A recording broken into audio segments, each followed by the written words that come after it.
আমি কাজটি করতে পারি, আমি কাজটি করতে পারতাম অতীতে, কিন্তু ভবিষ্যতে আমি কাজটি করতে পারবো। এটা কিভাবে আমরা বলতে পারি একটু বলেন তো, ট্রাই করেন তো দেখি। I think you have got the point, right? It's gonna to be I'll be able to do the work. I'll be able to do the work.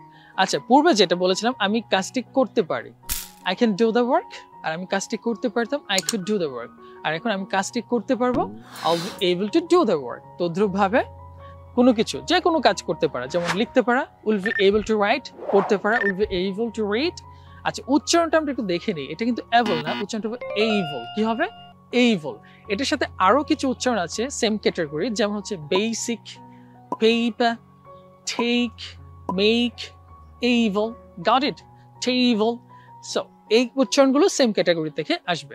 But come to the main point, যখন ভবিষ্যতে কোনো কিছু করতে পারবো বা সক্ষমতা বোঝাবে এমন কিছু আসবে, সেই সকল ক্ষেত্রে আমরা ব্যবহার করব will be able to do something, will be able to do something।